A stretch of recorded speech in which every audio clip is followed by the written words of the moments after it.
નમસ્કાર વિદ્યાર્થી મિત્રો, વિરાણી સાહેબ આપ સર્વનું હાર્દિક સ્વાગત કરે છે. આપ સર્વે કુશળ હશો, મજામાં હશો. આજે આપણે ધોરણ 11 કોમર્સમાં આમ નોંધનું ચેપ્ટર જે જોઈ રહ્યા હતા એમાં આગળના લેક્ચરમાં જઈએ. દાખલા નંબર 10 તરફ ચાલવું છે. શું કહે છે તે વાંચતા જઈએ આપણે. મિલકતોને લગતા બધા વ્યવહારો છે, મિલકતોનો રૂલ્સ છે, આપણી પાસે ખબર છે. શું નિયમ હતો? માલ મિલકત ખાતાનો નિયમ શું હતો આપણી પાસે?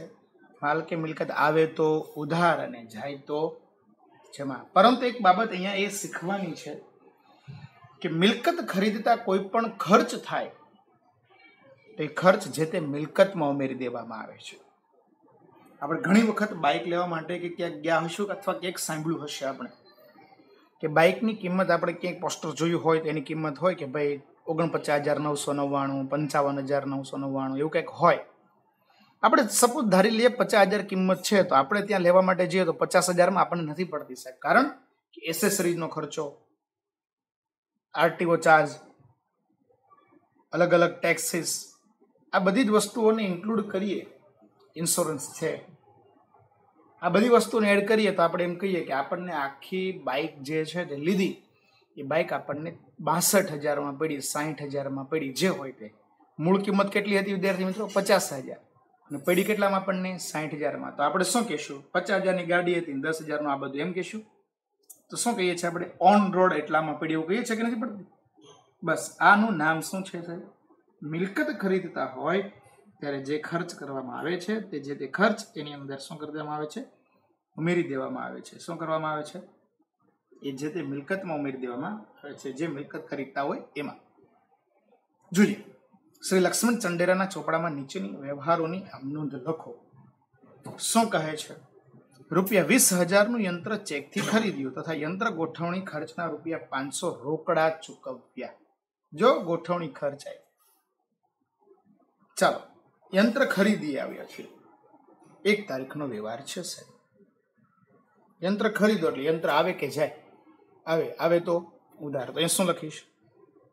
યંત્ર ખાતે ઉધાર તે ચેકથી ખરીદ્યું છે તે બેંક ખાતે જમા. અને ગોઠવણી માટે જે મજૂર આપણે રાખ્યા હોય તે ગોઠવણીનો ખર્ચ જે છે તે રોકડા ચૂકવ્યા છે, તો રોકડ જાય તો જમા. યંત્ર કેટલાનું હતું? 20,000નું. ₹500 મજૂરી ચાર્જ એટલે ગોઠવવાનો ચાર્જ લઈ ગયો. તો મશીન પડ્યું કેટલામાં આપણને? 20,500 મશીન આપણને પડે છે. બાબત જેમાં આપણે શું લખીશું સાહેબ?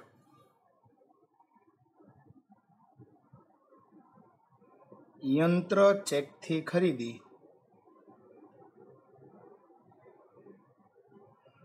ગોઠવવાની મજૂરી રોકડી ચૂકવી. મજૂરી ના રોકડા ચૂકવ્યા. નેક્સ્ટ બીજો વ્યવહાર વાંચીએ છીએ. ₹3,000નું ફર્નિચર કાવેરી ફર્નિચર માર્ટ માંથી ખરીદ્યું. લારી ભાડાના 50 રોકડા ચૂકવ્યા. ભાઈ ફર્નિચર ખરીદ્યું એટલે તમારી પાસે શું આવ્યું? શું આવ્યું? ફર્નિચર આવે છે કે જાય છે? આવે. તો ચાલો, ફર્નિચર આપણી પાસે આવ્યું તો શું લખીશું? ફર્નિચર ખાતે ઉધાર. આ ફર્નિચર કોણે આપ્યું? કાવેરી ફર્નિચર માર્ટે. આપનાર ખાતે શું થઈ જાય? જમા થઈ જશે. તે લારી ભાડાના રોકડા ચૂકવ્યા. રોકડ જાય તો જમા. કેટલા રૂપિયા?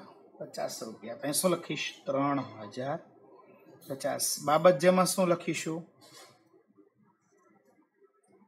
શાખ પર ફર્નિચર ખરીદ્યું. ખરીદી લારી ભાડું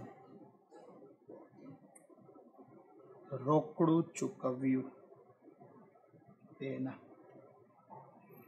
3 તારીખનો વ્યવહાર વાંચીએ સાહેબ. ખાસ સાંભળજો. મહાલક્ષ્મી મિલના 50 શેર દીઠ ₹100 ના ભાવે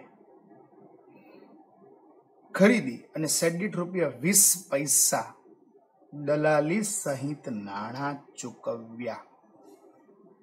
20 પૈસાના મતલબ 20% દલાલી ચૂકવી છે. કઈ રીતે ભેગું દર્શવા પડશે? ખાસ સાંભળજો. મહાલક્ષ્મી મિલના 50 શેર 100 રૂપિયાના ભાવે એટલે કેટલા થઈ જશે? 50 ગુણ્યા 100 એટલે કેટલા થઈ જશે સાહેબ? 5000 થશે.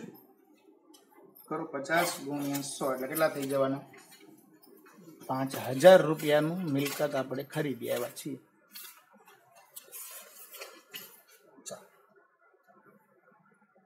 50 ગુણ્યા 100 એટલે કેટલા રૂપિયાનું થશે?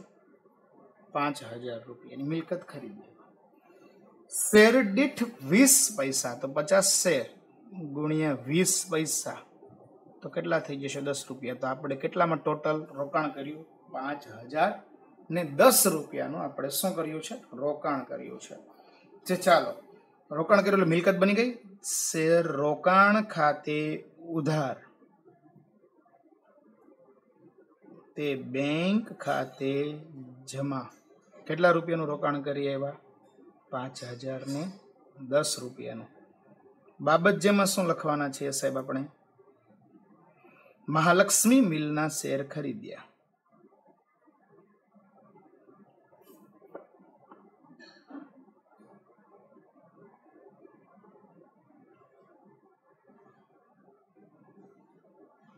દલાલી ચૂકવી તેના. 4 તારીખ રૂપિયા 5000 ફર્નિચરના બદલામાં રૂપિયા 4000 માલ આપ્યો. મને એક સિમ્પલ વસ્તુ કયો, આની પહેલાના દાખલામાં 9મા નંબરના દાખલામાં વ્યવહાર આવી ગયો હતો, ખબર છે? મોબાઈલ ખરીદ્યો હતો. એ જ વાત અહીંયા જ છે, તમારી નજર સમક્ષ તમે જો. એવું જ અહીંયા છે. ફર્નિચર તમે ખરીદી આવ્યા. ફર્નિચરની કિંમત જે હોય તે આપણી પાસેથી માલ સામાન કેટલાનો જાય છે તેની નોંધ કરવાની. તો આપેલા તો ફર્નિચર આવે તો ઉધાર. ફર્નિચર ખાતે ઉધાર તે કેટલા રૂપિયાનો માલ આપીએ છે? અન્ય રીતે માલ જાય તો ખરીદ ખાતે જમા. કેટલા રૂપિયાનો માલ સામાન? 4000 રૂપિયાનો માલ સામાન આપણે એને આપીએ છીએ. બાબત જેમાં લખીશ 5000 ફર્નિચરના બદલામાં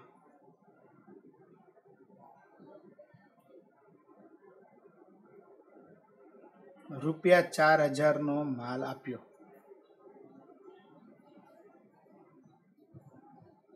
તેના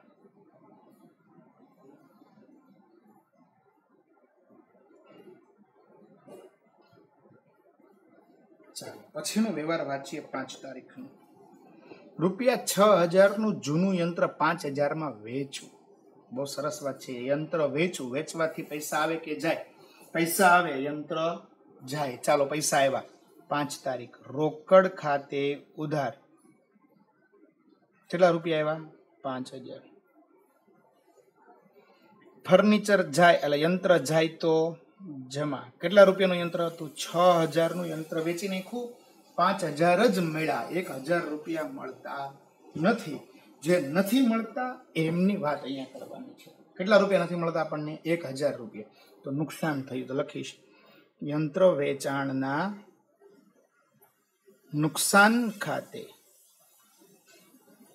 ઉધાર. કેટલા રૂપિયાનું નુકસાન થયું? 1000 રૂપિયા. બાબત જેમાં લખી દઈએ શોર્ટકટમાં જૂનું યંત્ર વેચવું. જૂનું યંત્ર વેચવું તેના. 6 તારીખનો વ્યવહાર વાંચીએ છીએ સાહેબ આપણે. રૂપિયા 50000માં જમીન ખરીદી અને 2000 દસ્તાવેજ તથા કાનૂની ખર્ચના થયા નાણાં રોકડા ચૂકવ્યા. સેમ પેલો વ્યવહાર. કેટલા રૂપિયા? પહેલી વાત તો શું ખરીદી આવ્યા તમે? જમીન. તો લખીશ જમીન ખાતે ઉધાર તે બેંક ખાતે જમા. તે દસ્તાવેજ છે, કાનૂની ખર્ચ છે, એના કેટલા રૂપિયા થયા? 2000. તે લખીશ તે રોકડ ખાતે જમા. કેટલા રૂપિયા? 2000. જમીન કેટલાની હતી? 50000ની. તો ટોટલ કેટલા થયા? 52000 રૂપિયા. બાબત જેમાં શું લખીશું? જમીન ખરીદી, કાનૂની ખર્ચ રોકડા ચૂકવ્યો. ખર્ચના રોકડા ચૂકવ્યા તેના કુલ સરવાળો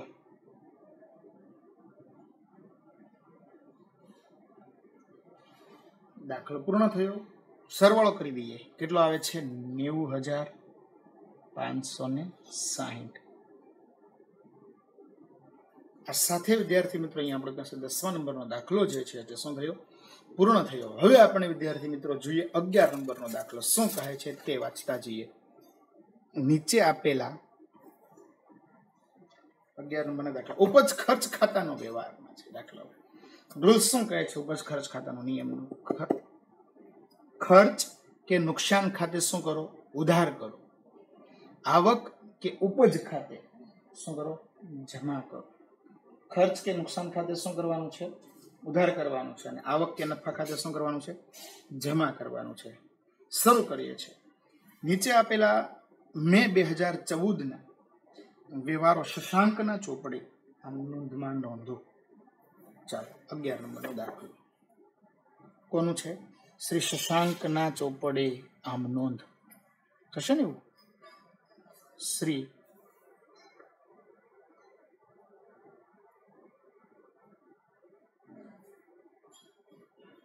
શશાંકના ચોપડે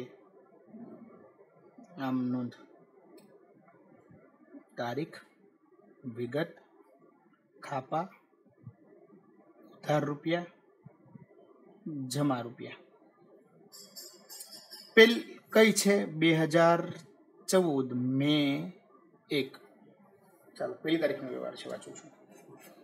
દુકાનના ઉદ્ઘાટન પ્રસંગે ચા પાણી અને નાસ્તા ખર્ચના ₹500 ચૂકવ્યા.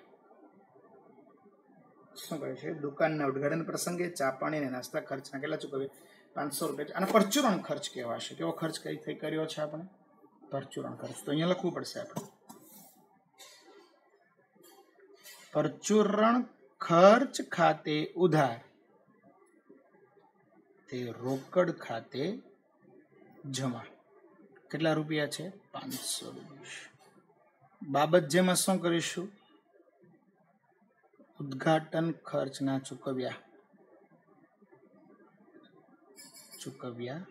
તેના. બીજી તારીખનો વ્યવહાર વાંચું છું. દુકાન માટે જરૂરી હિસાબી ચોપડા ₹400 ખરીદ્યા. દુકાન માટે જરૂરી હિસાબી ચોપડા ₹400 ખરીદ્યા.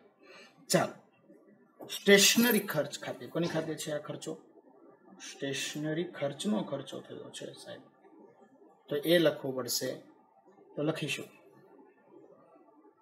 સ્ટેશનરી ખર્ચ ખાતે ઉધાર તે રોકડ ખાતે જમા. કેટલા રૂપિયાનો ખર્ચો કરી દીધો છે આપણે સાહેબ? સ્ટેશનરી માટે ₹400 ચોપડા ખરીદ્યા. હિસાબી ચોપડાઓ છે. બાબત જેમાં શું લખીશું? હિસાબી ચોપડા ખરીદ્યા.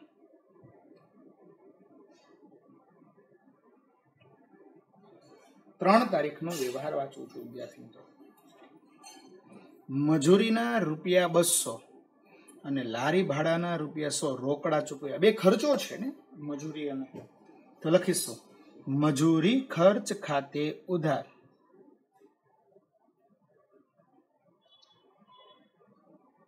લારી ભાડા ખાતે ઉધાર તે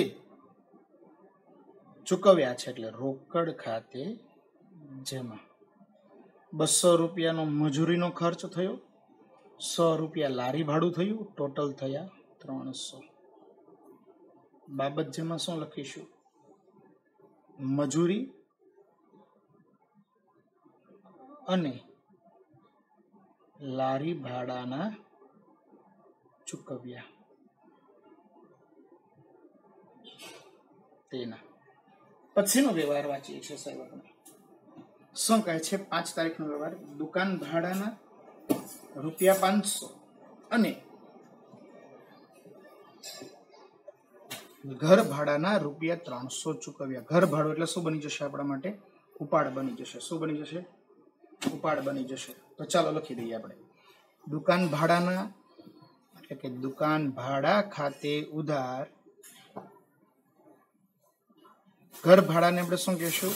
ઉપાડ ખાતે ઉધાર તે ચૂકવ્યા છે એટલે રોકડ ખાતે જમા.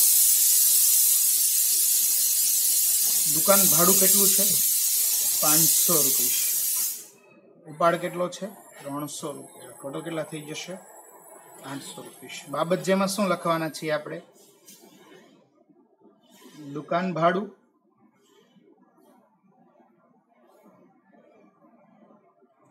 અને ઘર ભાડા ચૂકવ્યા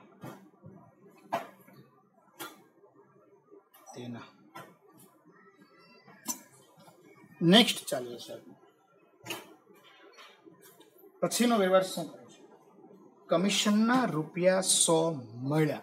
400 મળ્યા. પૈસા આવે છે. આવે તો આપણે શું કરીશું? ઉધાર. રોકડ ખાતે ઉધાર તે કમિશન ખાતે જમા. ચાલો, રોકડા કેટલા રૂપિયા આવ્યા છે આપણી પાસે? કમિશનના ₹400. બાબત જેમાં શું લખીશું? કમિશન આપણે આવક થઈ ગઈ ને, કમિશન મળ્યું તેના.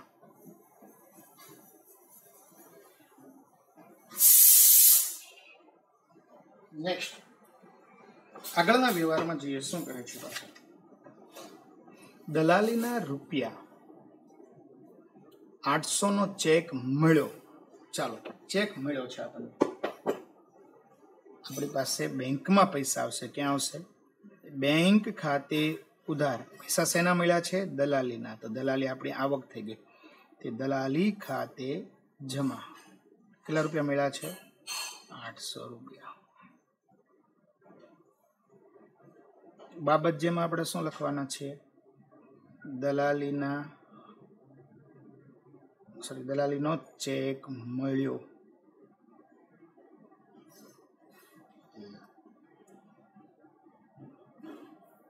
નેક્સ્ટ વ્યવહાર વાંચીએ છીએ સાહેબ આપણે. ગુજરાત સમાચારનું જાહેરાતનું બિલ ₹300 ચૂકવ્યું. ચાલો, ચૂકવ્યું છે. જાહેરાત ખર્ચ ખાતે ઉધાર તે રોકડ ખાતે જમા. કેટલા રૂપિયાનું લાઇટ જાહેરાતનું બિલ હતું? ₹300. બાબત જેમાં શું લખીશું? જાહેરાતનું બિલ ચૂકવ્યું તેના. વાંચીએ આગળ. ઇક્વિટી શેર ડિવિડન્ડ ₹500 મળ્યું. ભાઈ, બેંકમાં જ મળે. કંપની હોય મોટી, તે કોઈ કેશ વહીવટ કરતી નથી. મળ્યું છે એટલે બેંકમાં પૈસા આવે તો ઉધાર. શેના પૈસા મળ્યા છે? શેર ડિવિડન્ડના. તો લખીશ તે ડિવિડન્ડ ખાતે જમા. કેટલા રૂપિયા મળ્યા છે? ₹500. બાબત જેમાં શું લખીશું? ઇક્વિટી શેર ડિવિડન્ડ મળ્યું. ઇક્વિટી શેર ડિવિડન્ડ મળ્યું તેના. 24 તારીખનો વ્યવહાર. એસઆર કંપનીએ ડિબેન્ચરનું ₹1000 વ્યાજ ચેકથી ચૂકવ્યું. એસઆર કંપની ચૂકવ્યું, આપણી પાસે પૈસા આવશે. ચેકથી ચૂકવ્યું છે એટલે બેંકમાં પૈસા આવશે. ક્યાં આવશે? બેંક ખાતે ઉધાર તે ડિબેન્ચરનું વ્યાજ છે. કોનું વ્યાજ છે? ડિબેન્ચરના વ્યાજ ખાતે જમા. કેટલા રૂપિયા છે? ₹1000. બાબત જેમાં આપણે શું લખવાના છીએ? એસઆર કંપનીના ડિબેન્ચરનું વ્યાજ મળ્યું. પછીનો વ્યવહાર વાંચીએ સાહેબ. છેલ્લો વ્યવહાર. દુકાન માટે ₹3000ની કિંમતનું સાઇન બોર્ડ બનાવડાવ્યું. ફર્નિચર થઈ ગયું. શું થઈ ગયું? ફર્નિચર થઈ જશે. શું થઈ જશે? તો 25 તારીખ ફર્નિચર ખાતે ઉધાર તે રોકડ ખાતે જમા. 3000 રૂપિયાનું બોર્ડ બનાવ્યું. બાબત જેમાં શું લખીશું? સાઇન બોર્ડ બનાવ્યું. દુકાન માટે સાઇન બોર્ડ બનાવ્યું તેના. શું લખીશું અહીંયા? કુલ સરવાળો. દાખલો શું થયો આની સાથે વિદ્યાર્થી મિત્રો? પૂર્ણ થયો. ચલો કુલ સરવાળો કેટલો થાય છે? બે બાજુના ખાનાનો સરવાળો કરીએ. 8000 રૂપિયા. કેટલા રૂપિયાનો સરવાળો થાય છે? 8000 રૂપિયાનો શું થયો? સરવાળો થાય છે. આ સાથે વિદ્યાર્થી મિત્રો આપણો દાખલા નંબર 10 અને 11 બે અહીંયા પૂર્ણ થયા. આવા જે દાખલાઓ છે તે દરેક વિદ્યાર્થીઓ પોતાની જાતે ઉદાહરણના દાખલાઓ પણ કરવાનો પ્રયાસ કરીશું. અસ્તુ. આભાર.